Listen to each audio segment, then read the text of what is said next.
Reverbere, o podcast do Portal LC. Aqui, os professores Daniel Barral, João Domingues, Rafael Sérgio de Oliveira e convidados tratam de temas atuais em matéria de licitação e contrato. Olá, sejam todas e todos muito bem-vindas e muito bem-vindos a mais um episódio do Reverbere, o podcast do Portal LC. Falamos diretamente dos estúdios da Omnivideo, sob a coordenação de Kiko Scartesini.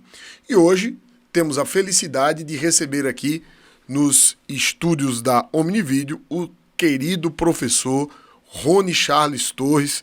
Querido amigo, é uma alegria contar com você no Reverbere. O episódio passado foi com o professor Anderson Pedro e eu disse a ele que eu estava ansioso, demorou para ele vir e eu posso dizer o mesmo a você, meu irmão.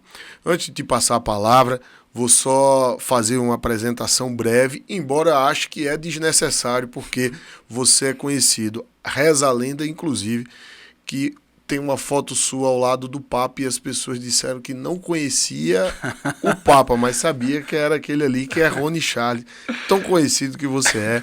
Querido Rony é doutorando e mestre em Direito, é advogado da União e professor de Direito Administrativo com destaque para a área de licitação e contrato. É autor de diversos livros na área de Direito Administrativo, dos quais a gente pode destacar uma obra primorosa e de consulta obrigatória de todos que lidam com licitação e contrato, que é o livro Leis de Licitações Públicas Comentadas, publicado pela Editora Fórum e que já está na sua 13ª edição. Meu irmão, obrigado, seja bem-vindo ao Reverbere. Ô, meu amigo, eu que agradeço, muito obrigado, uma grande alegria, uma grande honra estar com você, até brinquei quando cheguei aqui, né, tô me sentindo no Flow, um estúdio muito bacana aqui em Brasília. A gente tenta, mas não é tanto também não. Não, tô melhor que no Flow, bem melhor do que tá na frente do Monarca, tá com você, meu amigo. E para mim é uma grande alegria, né? Só agora estou pressionado sabendo que estou sendo entrevistado depois do professor Anderson Pedra. Mas eu vou tentar manter o nível, se tiver uma almofadinha, pelo menos para eu crescer um pouquinho aqui. Eu acho que isso aí é inalcançável, né? O professor Anderson, a estatura dele realmente a gente não aguenta. Física e jurídica, é um grande professor, um grande mestre que nos inspira. Verdade. Amigo, mas falando sério, é uma alegria. Queria muito você aqui. Você é uma referência para a gente, um colega da AGU e que para a gente discutir qualquer tema de licitação e contrato, tem que ouvir você, saber sua opinião, dada a relevância do trabalho que você desenvolve hoje na área. Esse é o nosso 17º episódio e a gente combinou de conversar sobre assessoramento jurídico na nova lei de licitações. Esse tema com o Rony, eu acho que ele não podia faltar, porque o Rony trabalha, além de ser assessor jurídico, tem diversas visões que contrariam aquilo que a gente está acostumado a falar de licitação, de assessorar, né? Sobretudo a aprovação das minutas. E aí, amigo, eu vou começar querendo ouvir você mais uma vez sobre aquela questão que você sempre fala das funções do assessoramento jurídico em matéria de licitação e contrato. E na sua análise, em que pé isso ficou na Lei 14.133? Eventual avanço ou até mesmo retrocesso que você possa enxergar? Amigo, primeiramente você falou que eu talvez pense um pouquinho diferente, né? Eu lembro do nosso conterrâneo Ariano Suassuna, grande mestre Ariano. Ele tem uma história muito curiosa, né? Que ele fala um típico, né? Um personagem típico do Ariano é justamente o alienado, o doido, né? O louco. Isso. E ele conta a história da inauguração de um manicômio na Paraíba, em que ele está acompanhando o pai, ele bem jovem, e naquele início, né, naquele período, naquele tempo ainda da ditadura, e eles estavam fazendo com toda a pompa a inauguração, a pedra fundamental do manicômio, Juliano Moreira, se eu não estou enganado. E ele conta que pegaram digamos, hoje falaríamos os clientes, né, do manicômio, para que eles, em fila, carregassem no carrinho de mão as pedras fundamentais do novo Juliano Moreira, do novo manicômio. E aí conta ele a história que quando eles foram empilhar nos carrinhos de mão as pedras, um doidinho estava com o carrinho de mão cabeça para baixo, né? De cabeça para baixo. Quem nunca viu um carrinho de mão, ele é assim, ele pode estar cheio do que você coloca nele para carregar e ele é assim, não tem como você fazer nada. E aí o governador, né, o pai de Ariano, adverte de maneira muito gentil, vai dizer, olha, meu querido, não, você tem que virar, né, o carrinho, né, para poder carregar. A caçamba tem que ficar para cima. E a caçamba tem que ficar para cima. E aí o cliente do manicômio olha para ele e diz, não, se eu virar, vão encher de pedra para eu carregar. Vão encher de pedra para eu carregar, né? Então, eu acho o seguinte, o personagem, o louco do Ariano é muito instigante, porque ele sempre mostra provoca uma nova situação, uma nova forma de você ver as coisas. Né? Eu acho que nós estamos acostumados, a minha geração, a sua geração, né, do professor Anderson Pedra, nós entramos sob a égide da 866 na advocacia pública, nós estamos acostumados com um modelo que concentra grande parte das energias numa função atípica da assessoria jurídica, né, da advocacia pública. Nós atuamos em grande parte, um percentual enorme, eu acredito que a AGU nos estados é mais de 90% com controle. Essa função atípica de controle, que na 866 é a aprovação de minutas, na nova lei de licitações é controle prévio de legalidade. Né? E isso fez com que nós deixássemos um pouco de lado, não por desprezo, mas por insuficiência de pessoal mesmo, nós deixássemos um pouco de lado as nossas funções típicas de consultoria, de assessoramento e de representação. Isso se justificou na Lei 866, nas minhas aulas eu explico o porquê de ter acontecido isso, porquê da inclusão. Não era assim antes da 866. Essa sua abordagem eu acho ela fundamental, porque realmente muita gente não percebe isso. Por que daquele contexto? Porque exatamente. Então, o contexto, ele gerou o deslocamento do jurídico. Olha, 866 de 93. A lei da AGU é de 93, então o Congresso estava discutindo as duas coisas e pega esse novo personagem que está surgindo na administração pública, que é a assessoria feita pela AGU, Advocacia Geral da União, e desloca ele para essa função atípica de controle. Né? Foi muito interessante, necessário naquele momento, você não tinha um Tribunal de Contas da União forte, protagonista, atuante, como ele é hoje, atuante. Hoje é o grande protagonista na nossa área, nós aprendemos, estudamos os acórdãos do TCU. Você não tinha um controle interno como tem hoje, nem existia a CGU. A CGU hoje é um grande órgão de controladoria, talvez com uma visão moderna, inclusive, para o exercício da sua função, e aí fez sentido deslocar o jurídico para essa função típica, atípica. Agora, veja, nós temos Tribunal de Contas protagonista, atuando fortemente, nós temos o controle interno, né, a controladoria feita pela CGU também atuando fortemente, são protagonistas nessa área, e eu acho que já há algum tempo a advocacia pública precisa fazer a reflexão se ela não precisa voltar a se esforçar mais ou voltar seu foco, sua atenção, suas energias para as funções típicas, notadamente assessoria, consultoria e representação. E aí por vários fatores que a gente pode conversar mais adiante, eu acredito que com a nova lei de licitações, independente talvez de uma estratégia definida pela advocacia pública, ela será induzida a prestigiar mais as suas funções típicas. E eu acredito que isso será muito bom, não apenas para a advocacia pública, isso vai ser muito bom para a sociedade brasileira, para o funcionamento da administração. Rony, e eu acho interessante essa sua avaliação histórica, porque se você for ver, naquele momento você tinha uma ausência de controle.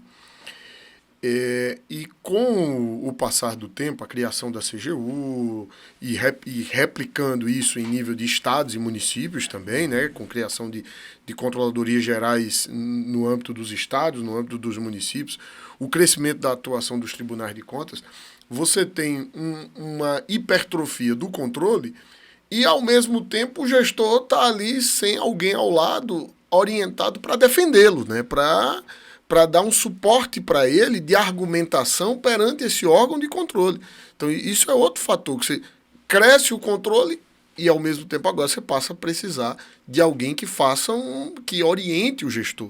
Eu acho que isso também é uma coisa que a gente vai ter que destacar no papel do assessor jurídico.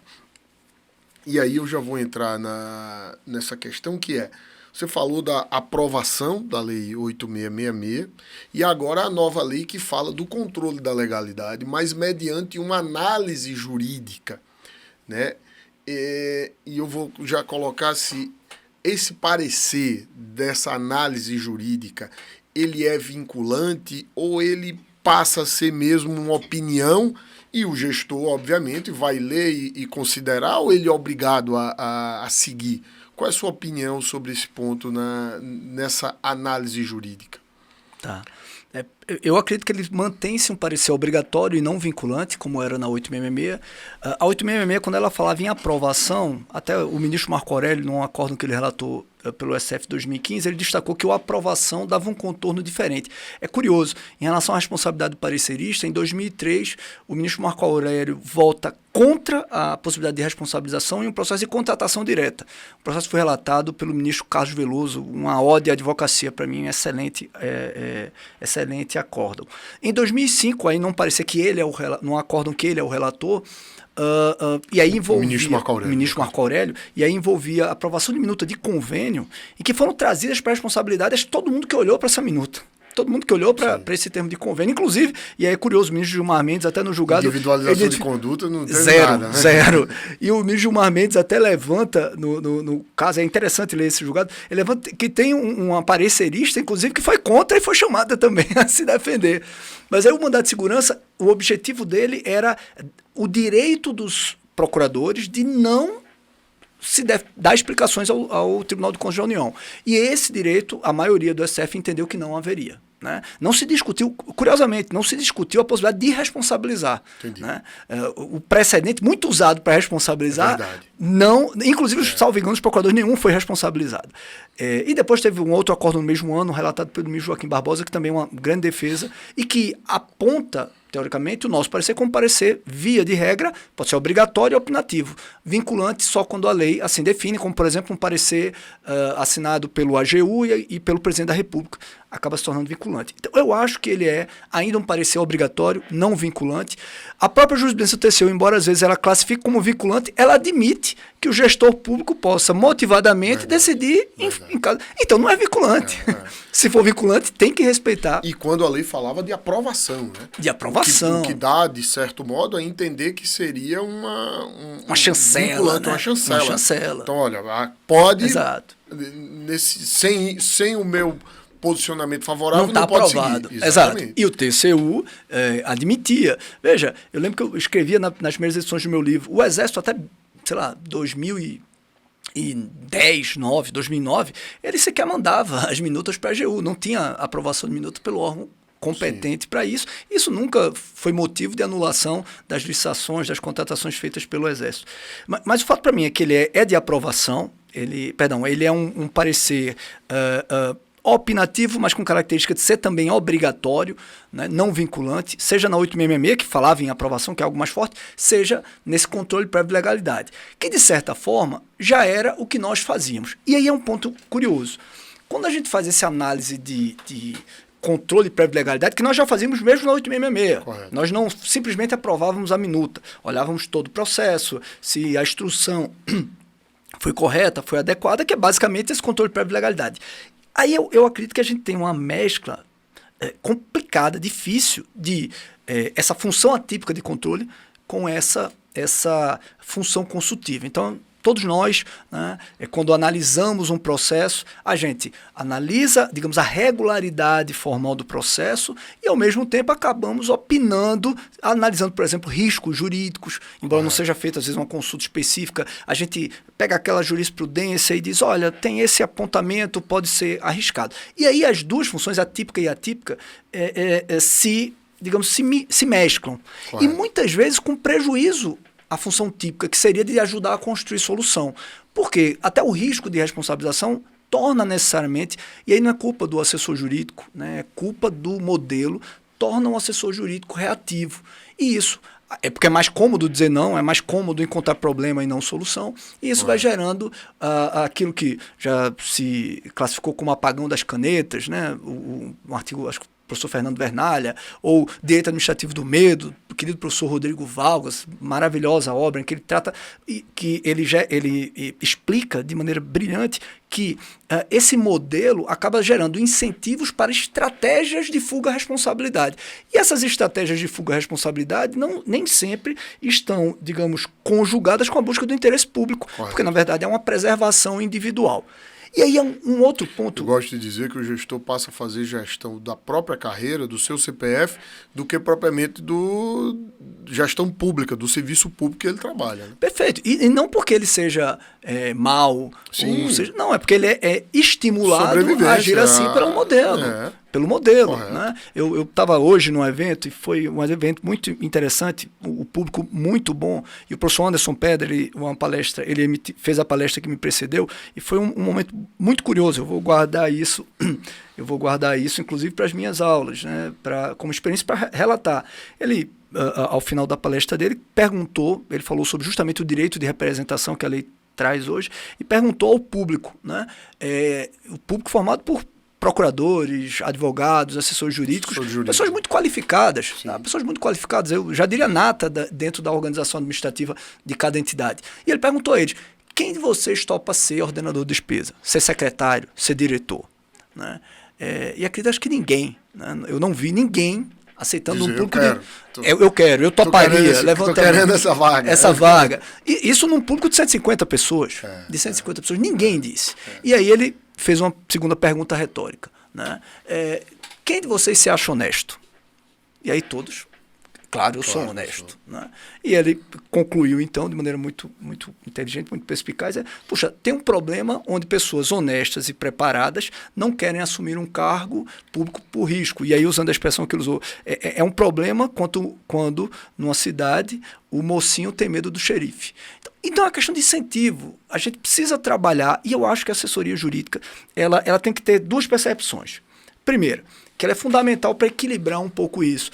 A atuação do controle, acho que foi muito importante, é fundamental, e notadamente, eu digo, nos últimos 20 anos, para o aperfeiçoamento dessa área. Não há nenhuma outra área na administração pública em que o pessoal busque tanto qualificação, melhoria, aperfeiçoamento. Isso tem muito a ver com justamente o incentivo gerado pelo controle, como ele começou a apertar, melhorou seu nível de jurisprudência, seu nível de análise, de auditoria, e começou a apertar a atuação dos agentes públicos de execução. Então, isso gerou um legado de profissionalização tremendo. A qualificação dos órgãos de controle, até mesmo em termos de estrutura de carreira, é fenomenal. E vejam, dos tribunais de contas, propriamente, mas eles estimularam isso. Obviamente que não tem no executivo a mesma remuneração, as mesmas prerrogativas, mas eles estimularam um avanço enorme, não só na União, em estados e municípios. É muito comum, amigo, nós termos alunos que são agentes públicos, uma remuneração que nem é tão alta, e tem um excelente nível de qualidade na área de licitações. Muitos, inclusive, estão sendo contratados por empresas para atuarem na assessoria dessas empresas. Foi um fator aí, o Ministério Público exerceu uma pressão para essa qualificação. Para essa qualificação, tribunais de contas. Desculpa, não o Ministério Público. E qual é o resultado disso? É que olha que curioso, nessa nossa área de licitações e contratos, o mercado público é mais qualificado que o privado. Verdade. É mais qualificado que o privado. Isso tem a ver... Nós nem percebemos muito o privado se qualificando. Né? Obviamente que quando a gente já vai para um nível de concessões, aí você tem grandes nomes na advocacia. Mas o mercado público ele realmente foi estimulado a avançar graças a essa atuação dos órgãos de controle. Mas aí tem uma questão paradoxal. Se o controle não perceber que o excesso de punição está gerando um modelo de seleção adversa, quer dizer, ele está desestimulando justamente esse legado que foi produzido. De você ter servidores qualificados, capacitados, mas que na hora de assumir um cargo de ponta, né, como ordenador de despesa, de tomada de decisões sensíveis, eu não quero. Porque tem risco. Né? O controle vai, curiosamente, numa ânsia, talvez, né? Aquele auditor mais novo, né? Que tem sangue nos olhos, na ânsia de tentar combater a corrupção e a ineficiência, ele está gerando um quadro que induz corrupção e ineficiência. Ineficiência porque esse agente público que eventualmente assume o cargo não vai querer ser arrojado e não vai produzir nada de novo para a administração, porque produzir algo de novo traz riscos, seja na iniciativa privada, seja no poder público. E de corrupção, porque esses postos que não são, digamos, não são preenchidos por essa turma boa, qualificada, né, decente e honesta, vai ser preenchido por quem coloca o custo na planilha de uma eventual punição. Então, o controle, eu tenho certeza que está fazendo essa avaliação, tribunais de contas, a gente tem a oportunidade de conversar com alguns colegas, auditores, o próprio ministro Benjamin Zila, que é até uma grande própria referência. revisão normativa, né, como a 13655, a lei de abuso de autoridade, então também há um movimento nesse sentido. Perfeito, a lei 13655 é um exemplo, a própria nova lei de licitações, diversas proteções que ela traz, inclusive essa da representação. Então, o primeiro ponto é a advocacia perceber que ela é um ator pública é um ator fundamental para isso, para ajudar a equilibrar esse jogo. Correto. Acho que essa é a função nobre, uma das funções mais nobres da advocacia de Estado. Ela, enquanto função essencial à justiça, ajudar a produzir um equilíbrio entre as demais funções do Estado. Né? Então, o primeiro ponto e você é esse. fala de uma coisa que é muito altivez, a necessidade do advogado público, inclusive, não se curvar diante de decisões do controle, obviamente, usar os instrumentos jurídicos adequados para revisão e trabalhar situações que às vezes eu gosto muito de dizer que vem um parecer que é tipo, se não tiver um acórdão que diga que aquilo pode, não se faz qualquer construção de entendimento. Infelizmente, eu já me deparei com diversas situações do colega que ele tinha uma opinião jurídica para um determinado processo, mas ele não adianta, não defende, por quê? Porque não tem um acórdão do TCU. É isso, né? é isso. E isso é lastimável. Nessa hora, como disse uma vez o professor Paulo Lopes Saraiva num evento que eu estava, a advocacia fenece, ela acaba. Né? Se ele não tiver a altivez de dizer, não, independente do que pensa o Tribunal de Contas, eu penso diferente. Veja, e é curioso, a Constituição protege isso, a inviolabilidade do advogado, é justamente a capacidade que ele tem de pensar o direito de maneira diferente. E, obviamente, de maneira respeitosa, debater, dialogar com o tribunal. Acho que todos ganhamos nós da advocacia pública, ganha também a Corte de Contas. Mas eu vejo, muitas vezes, a trava não é da Corte de Contas, é da advocacia. Falta, talvez, nós nos assenhorarmos dessa nossa função, né, ter essa altivez para pensarmos como advogados não e ser discutirmos. um mero reprodutor de entendimentos do Tribunal de Contas, sobretudo. Exato. Ou até mesmo do Judiciário, ou de um apontamento do Ministério Público, ouvir o gestor e ser a voz do gestor perante esses órgãos. Né? E essa para mim, é o cerne da função. Que é o equilíbrio a que você se refere. É o cerne da função da advocacia. Claro. Né? É o cerne da função da advocacia. É por isso, inclusive, que das funções essenciais da justiça, a advocacia é a única, não a advocacia pública, nós pertencemos ao Estado, é a única que não pertence ao Estado, né? não mais diretamente ao Estado. Então, o primeiro ponto é esse, é ter a altivez da advocacia de perceber qual é o papel dela, não é mais fazer essa substituição do controle, que a 866 provocou lá naquele momento. Muito pelo contrário. Muito pelo contrário, já temos os protagonistas dessa área, e ela desenvolver o seu papel de auxílio, na minha opinião, auxílio ao gestor para a construção de juridicidade e representação dele, que nada mais é do que defender a posição que ela legitimou no termo da lei. Né? E o segundo ponto, que é estratégico, eu falava muito isso na AGU desde 2018, né? Que é o seguinte: essa análise de conformidade, vamos extrair desse controle de legalidade a parte da assessoria e consultoria, que é quando a gente enfrenta os dilemas.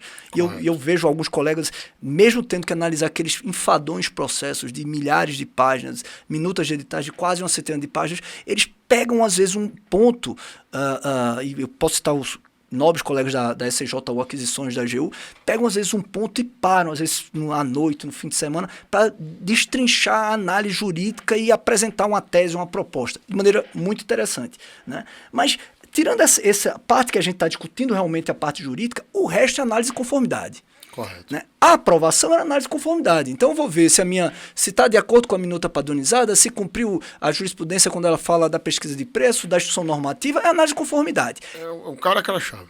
O cara que é ver, juntou a documentação, teve lá a nomeação do pregoeiro, então é análise de conformidade. E o que eu comento com os meus colegas da AGU desde 2018, eu lembro que o Arthur me convidou uma vez para uma palestra, eu quero falar sobre isso, pode, para os que estão chegando, e ele topou. Eu digo, pessoal, isso aqui, quem vai fazer é o robô. Correto. Isso aqui, ou a gente consome nos estados 90% robô que, com inclusive, isso. os órgãos de controle Já tem. Inclusive, na minha palestra hoje, eu até citei.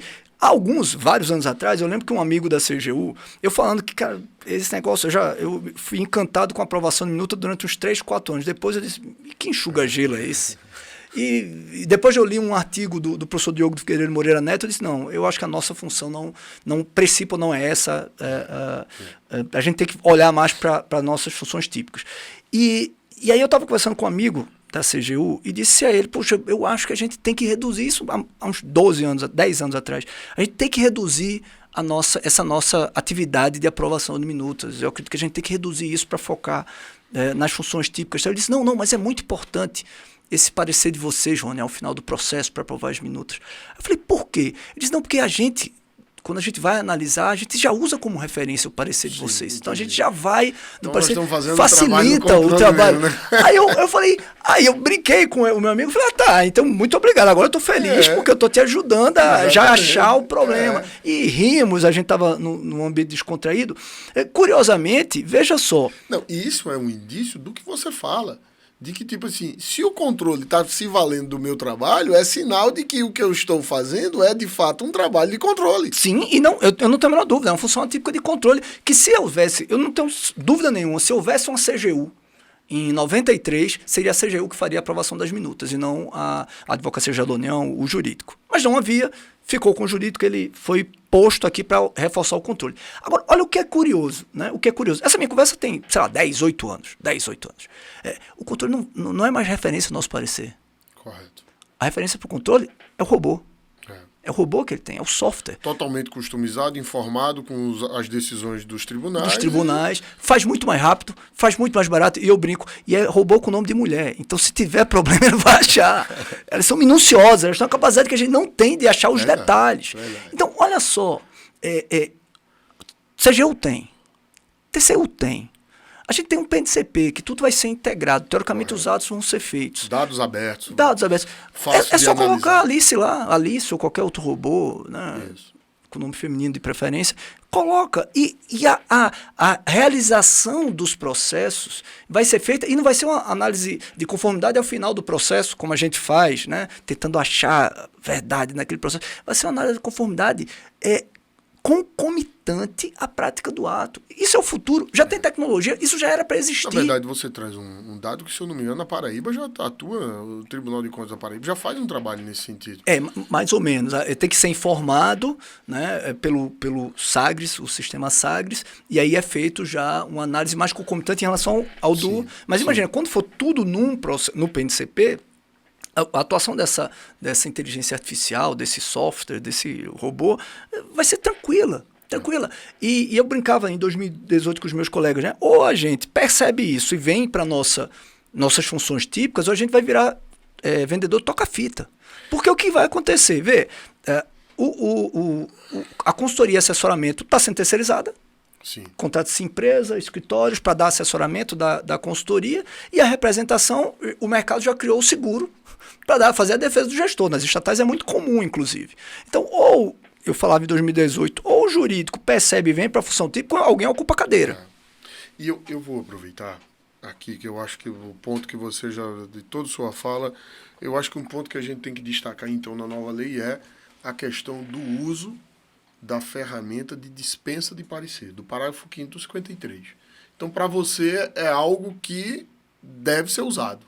Com certeza. E várias procuradorias de Estado, de maneira bem antes da lei, ainda na 8666, né? E veja, né, o pessoal fala, mas tem autorização. A 8666 falava em aprovação das minutas, e várias procuradorias do Estado já definiam alçadas. A Procuradoria de Salvador, salvo engano, do Estado da Bahia, a de Pernambuco, a alçada, salvo engano, hoje é 2 milhões. 2 milhões. Ou seja, para que o processo vá ao jurídico... Obrigatoriamente. Para fazer esse controle... É preciso que o valor da contratação esteja estimado em 2 milhões. 2 milhões. Salvo engano, Pernambuco é essa alçada. Aí alguém pode perguntar... Se não, só vai se houver uma dúvida específica. Uma dúvida. E olha que curioso, né? Olha que curioso. A maioria das nossas demandas, eu digo a nível federal, são demandas obrigatórias. Quer dizer, o meu cliente, eu sou muito bem remunerado pela Advocacia Geral da União para assessorar os órgãos da administração direta. E eles só enviam para mim o que eles são obrigados. Tem alguma coisa errada nessa relação. É verdade. Né? Eles têm advogados extremamente qualificados. Nós temos membros extremamente qualificados na AGU. Você é um exemplo disso. Obrigado. Tá? Obrigado. E eles só enviam, em algumas unidades, aquilo que é obrigado. Então tem algum problema nessa relação que precisa ser avaliado. Então, quando uma procuradoria, um órgão de consultivo, ele cria a alçada da obrigatoriedade, ele não está desprezando o trabalho, ele não está afastando o trabalho. Ele está dizendo o seguinte, olha, está aqui, por exemplo, um parecer referencial. É pregão? É eletrônico? É aquisição? Está aqui tudo que você precisa analisar para fazer a análise de conformidade, né? A aferição de conformidade. Está aqui para você. a gente conseguiu recentemente com o ministro Bruno, inclusive o Arthur aprovou enquanto consultor-geral e o doutor Arthur Valério, o doutor Bruno aprovou enquanto advogado-geral da União. Bruno Bianco, advogado-geral da União. Nós conseguimos para a ECJU Aquisições definir uma alçada de 250 mil e comemoramos. Ficamos muito felizes. Representa algo em torno de 30% dos processos. Né? 30% dos processos. Está lá o parecer referencial com análise de conformidade, o que é que precisa ser visto. Se tiver um processo de, sei lá, 50 mil, 60 mil, 80 mil, não importa, e o órgão tiver alguma dúvida jurídica, eu vou estar aberto e vou ter tempo de responder. Correto. Rony, e aí eu vou aproveitar para trazer o seguinte, porque é importante que você que nos ouve compreenda o seguinte, não é que se quer algo sem orientação jurídica, não é isso, é que esse parecer, ele inclusive chega tarde de um processo que já foi todo feito. Sim. Então, a dispensa do parecer, ela vem acompanhada de uma série de ações que vão estar antes da elaboração do processo, da elaboração do edital, do termo de referência, um conjunto de ações que estão, inclusive, previstas na nova lei. Eu acho que era importante a gente tratar um pouco disso. Ok, eu vou dispensar, vou usar o parágrafo 5º do 53. Mas o que é preciso para fazer esse uso? O que é que você recomendaria nesses termos para trazer segurança jurídica para o gestor? Eu acredito que a solução de usar parecer referencial é uma ótima, porque você já destrincha tudo que ele precisa de análise de conformidade. Então, veja aquilo que eu falei, né? No controle prévio de legalidade se mescla um pouco a parte de análise de conformidade com a parte de consultoria e assessoramento. Então, com a análise de conformidade, eu já resolvo, com o parecer referencial, eu já resolvo a análise de conformidade e até antecipo alguma coisa de consultoria e assessoramento. E deixo aberto o processo, ele não é mais obrigado a enviar. Se esse gestor, não, mas eu tenho uma dúvida jurídica, aí ele pode utilizar a consultoria e assessoramento e ele irá provocar o jurídico, numa consulta específica, a responder. Veja, eu acho que todo mundo ganha, nós ganhamos celeridade, reduzimos o custo transacional do processo, se dá segurança, porque há o parecer referencial, você permite que a assessoria jurídica tenha mais tempo para analisar com o devido cuidado as questões que de fato merece. Que é relevante, e você, inclusive, evita para a assessoria jurídica um risco de responsabilização muito comum na aprovação de minutas e evita também um comportamento reativo do jurídico, porque a aprovação de minuta, eu vejo ela às vezes como uma grande cilada. Porque você tem centenas de questões implícitas numa minuta de edital. Centenas de questões implícitas. E o parecerista tem, às vezes, menos de um dia para analisar. Achar o erro. Então, veja só, você tem... É uma questão de incentivo, né? Você tem menos de um dia para analisar um processo de 800 páginas, 1.200 páginas. Você, pelo órgão de controle, é colocado como corresponsável. Você pode ser responsabilizado se não achar o erro. Veja, qual é o incentivo? É você procurar o erro. Né? Eu cito um caso que é real, infelizmente é real, né? Acho que até já comentei com você. Eu quero que você conte essa história, que ela é boa. De um amigo, é verdade, um amigo meu era coordenador de uma consultoria jurídica do Ministério, do Coordenação de Direito Administrativo. Um grande colega, infelizmente já não está mais na AGU, mas é um colega brilhante, que é o André Jackson. E o André me conta que um dia ele está lá despachando, vendo os processos, entra um advogado que estava no estágio probatório, mas um bom colega advogado da União, entra e diz: André, eu estou há 2 dias nesse processo, 3 dias quebrando a cabeça, eu preciso da tua ajuda. E o André, muito educado, diz: claro, senta, o que é que está precisando? O que foi que houve? O valor é alto? Ele: não, o valor é alto. Eu falei: não, mas qual é a complexidade? Ele: não, o problema não é a complexidade. Ele disse: não, mas é alguma coisa nova que você... Não é alguma coisa nova. Né? E aí André disse: não, o que foi que aconteceu nesse processo? E ele fala para o André, diz: André, eu estou há 3 dias, eu não achei nada de errado. Não tem problema. Não tem problema. E você tem mais experiência que eu, me ajuda a achar, deve ter erro e eu não estou achando. E o André disse: eu não estou entendendo. Ele falou: não, porque se tiver o erro e eu não achei, eu não posso ser responsabilizado. E o André olhou para ele e ficou sem entender. Eu disse: meu Deus, isso é a tragédia da advocacia. Mas eu entendo, colega, o incentivo é esse, claro, é achar o erro. Achar o erro. A missão é essa. Então, isso dificulta o exercício da função típica. Claro. Né? Da função típica. Claro. Então, acredito que E é uma mensagem para a gente deixar para os colegas. Olha, se não tiver nada, não procura erro, não fica ali ainda remoendo em cima elogia, daquilo. Elogia, libera o processo. Elogia. Olha, isso, tá tudo certo. Olha, e é tão importante, a gente às vezes não percebe. Eu comentei isso hoje, né? No evento, né? Foi uma experiência também que eu vivenciei.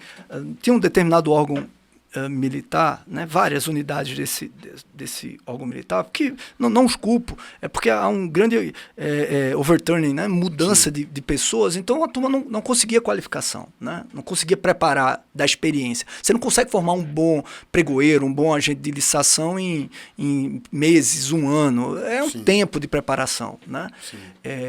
E o que acontecia? Acabava que alguns colegas sempre criticavam, enxuga gelo, faz e vem errado de novo no outro mês, tal. Ficavam reclamando, alguns colegas de maneira muito ácida.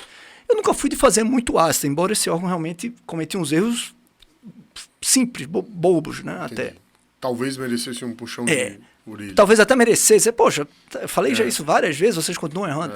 Mas o que aconteceu? Um grupo de uma unidade, era do Exército, eu vou falar. É da unidade do Exército, um grupo meio que o pessoal estudou, se esforçou, e eles fizeram um edital muito bacana. Dava para ver que eles tinham se esforçado para fazer um edital legal, sabe?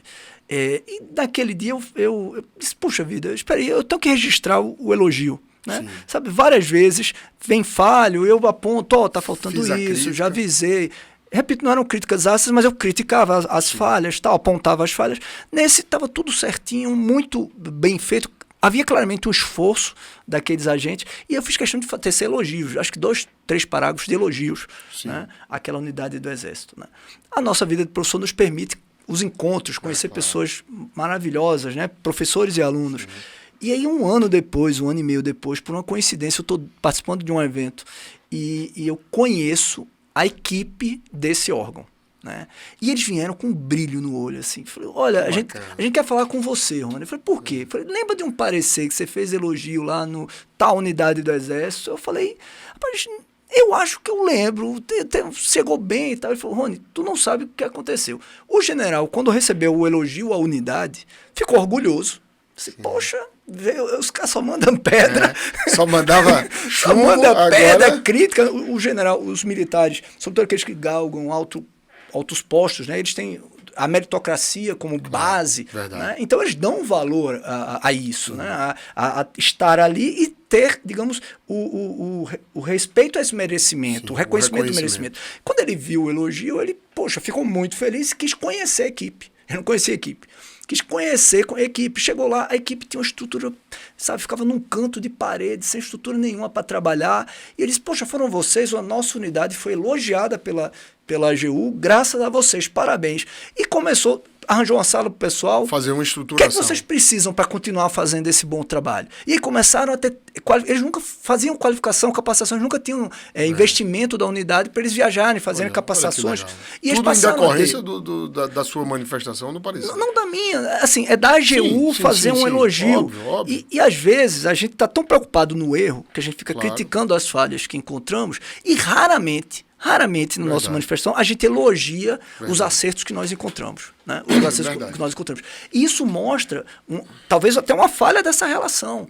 Né? Porque nós ficamos muito mais como controle do que como advogado. Porque o advogado, ele é parceiro. Correto. O advogado, ele está ao lado, ele está ajudando a construir a solução, estimulando a construção de soluções. Mas, repito, não é culpa do advogado, eu estou falando isso, mas se você pegar um parecer meu, eu amo parecer de consulta e, sinceramente, eu odeio meus pareceres de aprovação de minuto. Eu faço com desgosto. Somos dois.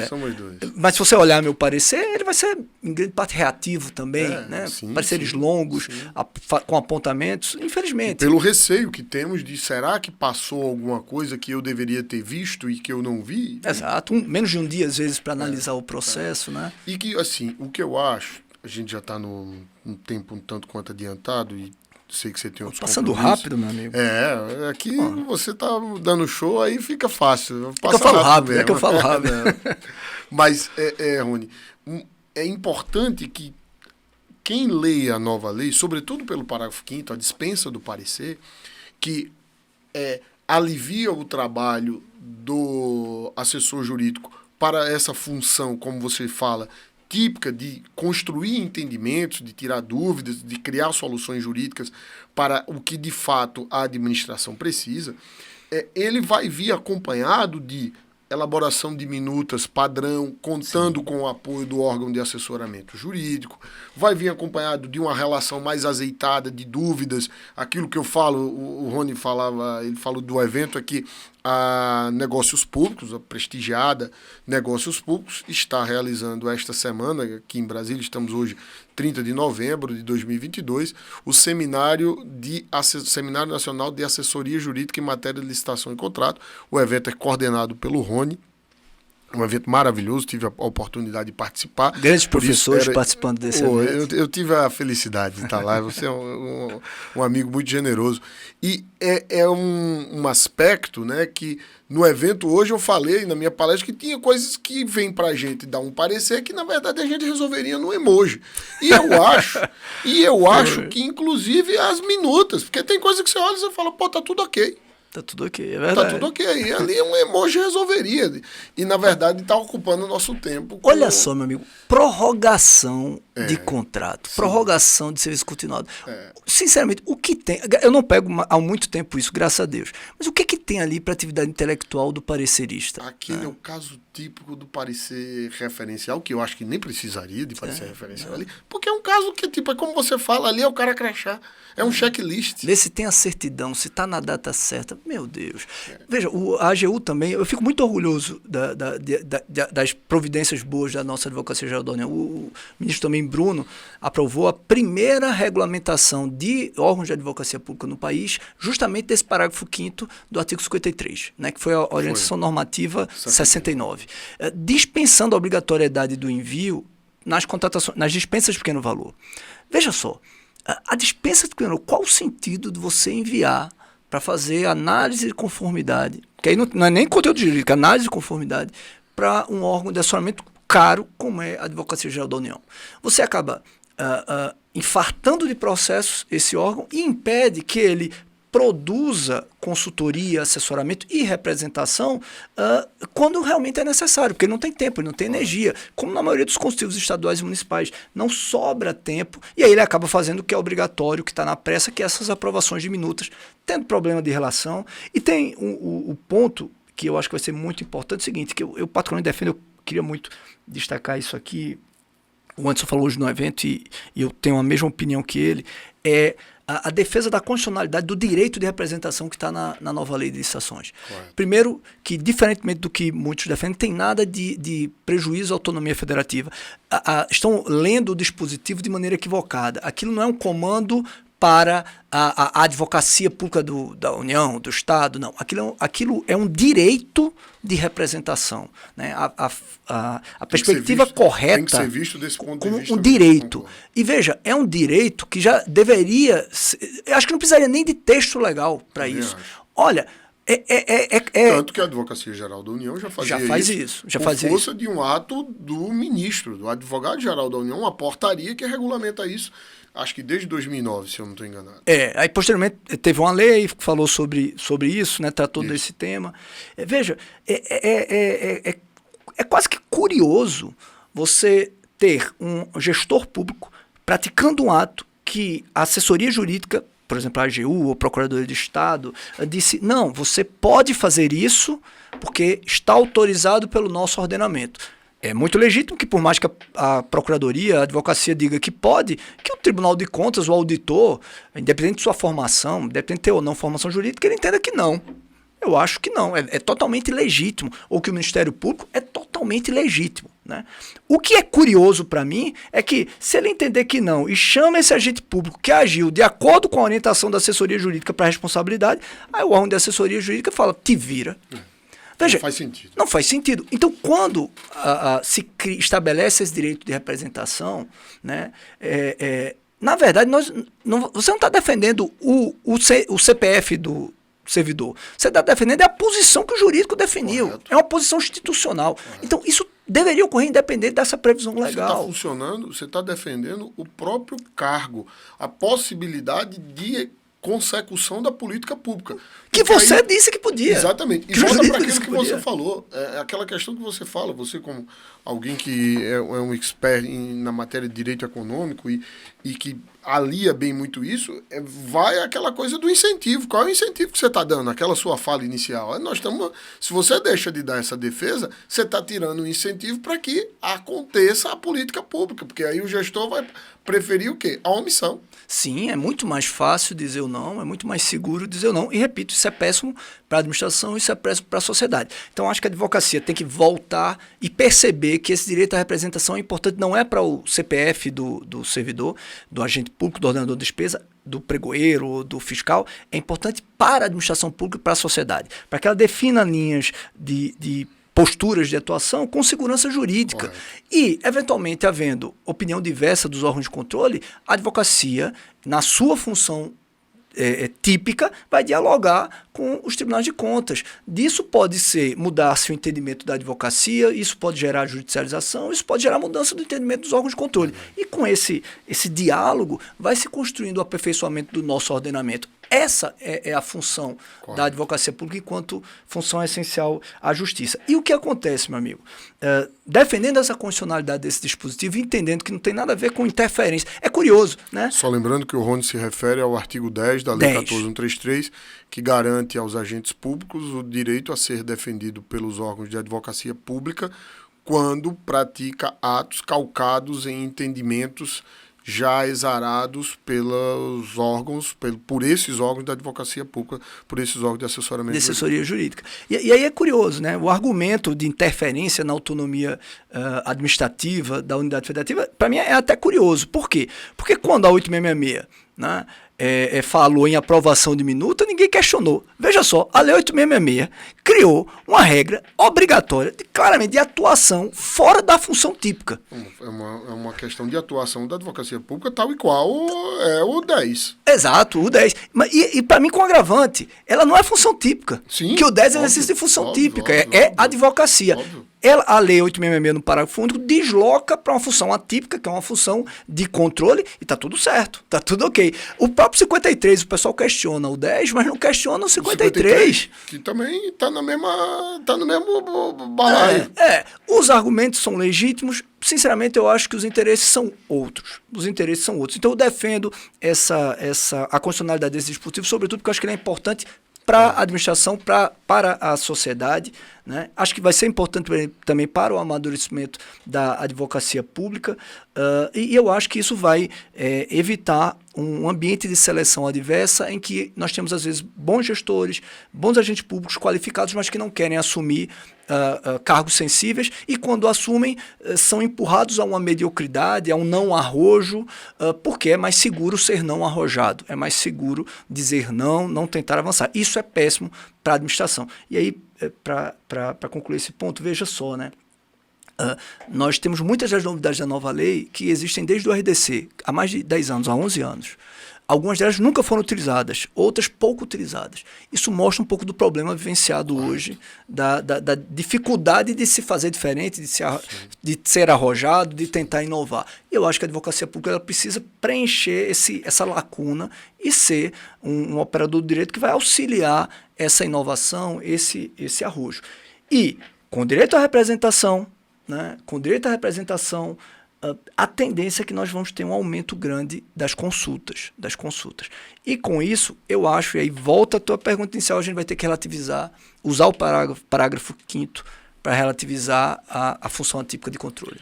Meu amigo, eu sabia que esse tema tinha que ser tratado por você pela paixão, pela pela profundidade com que você trata e pela paixão que você tem pelo tema. A gente já está você tem compromisso, já está com a hora bem adiantada. Eu quero te agradecer, dar a oportunidade de você falar aí da sua palavra final, mas quero te agradecer por você sempre prestigiar nós do Portal LC, sempre emprestar seu nome, seja nas lives e agora aqui no nosso podcast, no Reverbere. Muito obrigado e saiba que você é sempre bem-vindo aqui. Querido amigo, eu é que agradeço muito, né? Tenho muita alegria e honra de nossa amizade. Parabenizo o trabalho que vocês fazem no portal, sempre inovando, né? Primeiro com o portal, com a transmissão de artigos, né? De conhecimento de maneira muito qualificada, sem dúvida nenhuma, um dos grandes portais na nossa área de contratação pública. Bondade sua, generosidade, muito obrigado. E agora vocês ainda fazem esse grande podcast, né, inovador. Parabéns, né? Parabéns. Trouxeram um nível de profissionalismo muito interessante, com muita qualidade.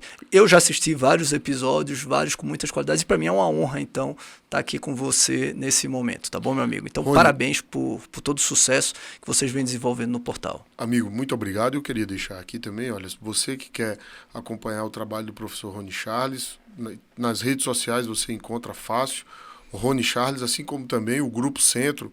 O Rony trabalha com uma entidade que promove cursos, o curso Prêmio, né? Na verdade, ele é o professor Prêmio, eu não tenho dúvida disso, que sempre temos aí o Rony promovendo eventos Prêmio, e graças a Deus ele até generosamente sempre me convida e eu tenho a felicidade de participar. Então, recomendo que vão lá, sigam o professor Rony, que é sempre muito conteúdo. Assim como também quero pedir a vocês que se inscrevam aqui no nosso canal, no YouTube, para assistir o Reverbere, assim como outras produções nossas em formato de vídeo, e se inscreva no nosso perfil no Spotify. Por hoje era só, foi bastante, mas tratando-se de Rony, ainda é pouco. A gente vai ter você de novo aqui, amigo, em outra oportunidade. Quando você vier a Brasília, não vai escapar. Será sempre uma honra. Mais um episódio conosco. Forte abraço, até a próxima. Reverbere, o podcast do portal LC.